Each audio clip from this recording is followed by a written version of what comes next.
నవ్యాంధ్ర ప్రస్థానంలో మరో కీలక ఘట్టం అమరావతి నిర్మాణంలో మేలి ముందడుగు. భూ సమీకరణ ప్రణాళికల రూపకల్పన దశలను దాటుకొని వెలగపూడిలోని తాత్కాలిక సచివాలయం పరిపాలన అందించేందుకు సిద్ధమైంది. కేవలం 7.5 మాసాల వ్యవధిలోనే భవన నిర్మాణం పూర్తయింది. ఇక సొంత గడ్డ నుంచే పూర్తి స్థాయిలో రాష్ట్ర పాలన సాగనుంది.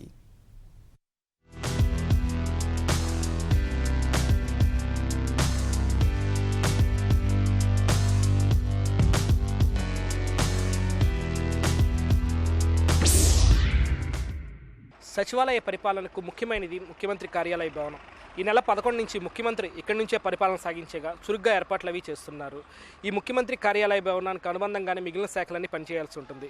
వెలగపూడి సచివాలయంలో మొత్తం మొదటి భవనంలో ఈ మేర ముఖ్యమంత్రి కార్యాలయాన్ని సిద్ధం చేస్తున్నారు. ఇందులో మొదటి అంతస్తు మొత్తం ముఖ్యమంత్రికి, అలాగే ప్రభుత్వ ప్రధాన కార్యదర్శి, ముఖ్యమంత్రి కార్యాలయ కార్యదర్శికి కేటాయించగా కింది అంతస్తు మొత్తం మాత్రం జీఏడీ అలాగే న్యాయశాఖకు కేటాయించారు. సచివాలయం మొత్తంలో అత్యంత కీలకమైంది ముఖ్యమంత్రి కార్యాలయం. ముఖ్యమంత్రి చంద్రబాబుకు ఉన్న Z+ భద్రతా దృష్ట్యా కార్యాలయం మొత్తాన్ని పటిష్టంగా నిర్మిస్తున్నారు. రాకెట్ లాంచర్లతో దాడి చేసినా ఏమాత్రం చెక్కు చెదరని రీతిలో నిర్మాణం జరుగుతోంది. బుల్లెట్ ప్రూఫ్ అద్దాలను ఏర్పాటు చేస్తున్నారు. భద్రతా సిబ్బంది సూచనల మేరకు నిర్మాణంలో మార్పులు చేర్పులు జరుగుతున్నాయి. కార్యాలయం లోపల అంతర్గత అందాలు, సదుపాయాలు ముఖ్యమంత్రి సూచనలు అభీష్టం మేరకు ఏర్పాటు చేశారు. ఈ భవనం కింది అంతస్తులో సాధారణ పరిపాలన శాఖ, న్యాయశాఖను ఏర్పాటు చేశారు.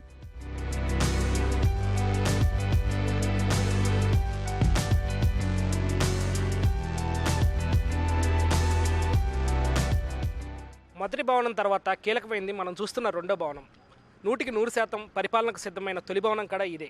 ఇందులో హోంశాఖతో పాటు ఆర్థిక అలాగే పట్టణాభివృద్ధి వంటి కీలక శాఖలు ఇక్కడి నుంచి పరిపాలన సాగించనున్నాయి. రెండో భవనంలో ఏర్పాటైన ఆర్థిక శాఖ ఇప్పటికే కార్యకలాపాలు కూడా ప్రారంభించింది. ఆర్థిక శాఖ మంత్రి యనమల రామకృష్ణుడు ఈ భవనంలో వరుసగా ఉన్నత స్థాయి సమీక్షలు నిర్వహించి అందరికీ వెలగపూడి వేదికగా పని వాతావరణం అలవాటయ్యేలా చేశారు. యనమలను అనుసరిస్తూ మరికొందరు మంత్రులు కూడా సమీక్షలు చేపట్టారు. పని ప్రారంభమయ్యేసరికి ఈ భవనానికి సర్వహంగులు వచ్చి చేరాయి. అంతర్గత అనుసంధానం కోసం దాదాపు 4 కోట్ల రూపాయలు వెచ్చించారు. భవనం మొత్తానికి వైఫై సదుపాయం కల్పించారు. ఇప్పుడు మనం చూస్తుంది 3-4 భవనాలు. మూడో భవనం కింది అంతస్తులో మొత్తం ఉమ్మడి సేవలకు అనేది కేటాయించారు. ఇందులోనే టెలికాం, అలాగే పోస్ట్ ఆఫీస్, ఈ సేవ, బ్యాంక్ సదుపాయాలు, ఇలా ఉమ్మడి సదుపాయాలకు సంబంధించిన సేవలన్నీ కింద అంతస్తులో రానున్నాయి. అలాగే మొదటి అంతస్తులో మొత్తం సంక్షేమ శాఖలకు సంబంధించిన శాఖలన్నీ ఇక్కడి నుంచే పాలన సాగించనున్నాయి. అలాగే 4వ భవనం విషయానికి వస్తే మాత్రం ఇందులో కీలకమైన రెవెన్యూ, అలాగే విద్యాశాఖ, జలవనరుల శాఖ కార్యాలయాలు ఈ 4వ భవనం నుంచి పరిపాలన సాగించనున్నాయి. మూడో భవనం కింది అంతస్తులో ప్లే స్కూల్, ఈ సేవా కేంద్రం, తపాలా కార్యాలయం, బ్యాంకు, ప్రథమ చికిత్సా కేంద్రం, వ్యాయామశాల, ఆహారశాల, గ్రంథాలయం ఏర్పాటు చేస్తున్నారు. మొదటి అంతస్తులో బీసీ సంక్షేమం, మైనార్టీల సంక్షేమం, సామాజిక గిరిజన సంక్షేమం, స్త్రీ శిశు సంక్షేమం, యువజనాభివృద్ధి, సాంస్కృతిక శాఖలు ఉంటాయి. 4వ భవనం కింది అంతస్తులో వ్యవసాయం, సహకార శాఖలు, పశుసంవర్ధక, రెవెన్యూ శాఖల కార్యాలయాలు, మొదటి అంతస్తులో ఉన్నత విద్య, ఐటీ, పాఠశాల విద్య, జలవనరుల శాఖలు కొలువుదీరాయి. ఇతర భవనాలతో పోల్చితే ఈ 2 భవనాల నుంచి పని ప్రారంభానికి మరికొద్ది రోజుల సమయం పట్టవచ్చని తెలుస్తోంది. సచివాలయ భవనాల్లో చిట్ట చివరి భవనం మనకు కనిపిస్తున్న 5వ నెంబర్ భవనం. చిట్ట చివరి భవనం అయినా చరిత్రలో నిలిచిపోయే భవనం ఇదే. ఎందుకంటే సచివాలయం ప్రారంభమైంది ఈ భవనంతోనే. ఈ భవనంలోనే వైద్యారోగ్యం, కుటుంబ సంక్షేమం, పంచాయతీరాజ్, గ్రామీణాభివృద్ధి, రహదారుల రవాణా తదితర కీలక శాఖలన్నీ ఈ పరిభవనం నుంచే పరిపాలన సాగించనున్నాయి. సచివాలయ భవన సముదాయంలోని 5వ భవనానికి ఈ ఏడాది ఫిబ్రవరి 17న ముఖ్యమంత్రి శంకుస్థాపన చేశారు. కేవలం 130 రోజుల్లో భవనాన్ని పూర్తి చేసి ఏప్రిల్ 25న ప్రభుత్వ భవన సముదాయ గృహప్రవేశ కార్యక్రమాన్ని ఘనంగా నిర్వహించారు.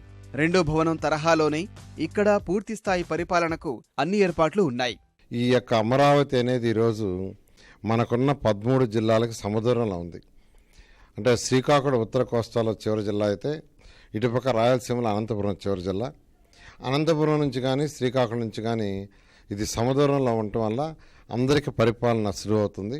అన్ని జిల్లాల నుంచి ఇక్కడ రావడానికి 3 నుంచి అంటే చివరి జిల్లాలు చివరి జిల్లాలు కూడా 3 నుంచి ఒక 5 అవర్స్లో ఇక్కడ రీచ్ అయ్యేటట్టుగా 4 లైన్ నుండి 6 లైన్ రోడ్స్ని యాక్చువల్గా ప్లాన్ చేస్తున్నారు. పూర్తి స్థాయిలో సిద్ధమైన భవనాల్లో ఫర్నిచర్, కంప్యూటర్ల బిగింపు పూర్తయింది.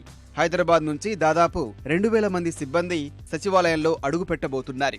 మహిళా ఉద్యోగులకు నాగార్జున వర్సిటీ ఎదురుగా ఉన్న రెయిన్ట్రీ పార్కులో వసతి కల్పించారు.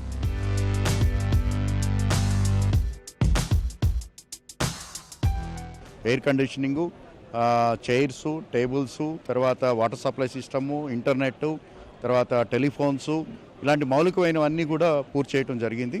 కొన్ని ఎక్స్టర్నల్ ఇన్ఫ్రాస్ట్రక్చర్ సంబంధించి అంటే మనకి లాస్ట్ 1 మంత్లో తీసుకున్నట్టయితే దగ్గర 18 రోజులు మనకి రెయినీ డేస్ రావడం జరిగింది. సో ఈ 18 రోజులు మనకి వేస్ట్ అవటం వల్ల బయట ఉన్నటువంటి ఇన్ఫ్రాస్ట్రక్చర్ పనులు కొద్దిగా ఆలస్యమైనాయి. నూతన సచివాలయంలో కట్టుదిట్టమైన భద్రతా ఏర్పాట్లు ఉన్నాయి. ప్రస్తుతం సచివాలయంలో 2 అంచెల భద్రతా వ్యవస్థను అమలు చేస్తున్నారు. సచివాలయం లోపలి వైపు రక్షణ బాధితులను ఎస్పీఎఫ్ చూస్తోంది. ఇప్పటి వరకు 95 మంది ఎస్పీఎఫ్ సిబ్బంది ఉండగా మరో 2 ప్లటూన్ల బలగాలను రప్పించారు. సచివాలయం వెలుపల పహారా కోసం 330 మంది సివిల్ పోలీసులను మోహరించారు.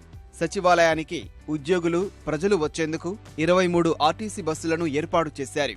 మా సెక్యూరిటీకి సంబంధించి ఏమేమి ఇన్ఫ్రాస్ట్రక్చర్ నీడ్స్ ఉన్నాయి అనేటువంటి చెప్పాం. వారు కూడా తప్పకుండా అటెండ్ అవుతామని చెప్పారు. ముఖ్యంగా west side, south west side wall అనేటువంటిది, వాల్ ఉంటే మాకు పెరిమీటర్ అంటూ ఉంటే మాకు సెక్యూరిటీ ఈజీ అవుతుంది. ఇవన్నీ చెప్తే వారు వెంటనే స్పందించారు. దాని మీద కూడా చర్యలు తీసుకుంటున్నారు. దానికి మా వంతు సరైనటువంటి సెక్యూరిటీ ఎన్విరాన్మెంట్ క్రియేట్ చేయడానికి మేము ప్రయత్నం చేస్తున్నాం. ముఖ్యంగా చాలా సామగ్రి వచ్చి ఉన్నది కాబట్టి దాని సెక్యూరిటీ కూడా మేము చూడాలి. సచివాలయ ప్రాంగణంలోనే పరిపాలనకు సంబంధించిన 5 భవనాలతో సంబంధం లేని మరో భవనం 6వ భవనం. ఈ భవనంలోనే అసెంబ్లీ మండలి సమావేశాలు జరగనున్నాయి. ముఖ్యమంత్రి కార్యాలయానికి ఎదురుగానే ఈ భవన నిర్మాణం అనేది జరుగుతుంది. దీనికి ప్రత్యేక ఏర్పాట్లవి కూడా చేస్తున్నారు. శీతాకాల సమావేశాలు లేకుండా నేరుగా బడ్జెట్ సమావేశాలు నిర్వహించే యోచనలో ఉన్న సర్కారు వాటిని 6వ భవనం కేంద్రంగానే జరపాలని నిర్ణయించింది. ఇందుకు అనుగుణంగా డిసెంబర్ నెలాఖరు నాటికి 6వ భవనాన్ని సిద్ధం చేస్తున్నారు. సభాపతి కోడెల శివప్రసాదరావు, మండలి చైర్మన్ చక్రపాణి ఈ భవన సముదాయాన్ని పరిశీలించి అసెంబ్లీ వాతావరణానికి అనువైన మార్పులు, చేర్పుల కోసం ప్రభుత్వానికి సిఫార్సు చేయనున్నారు.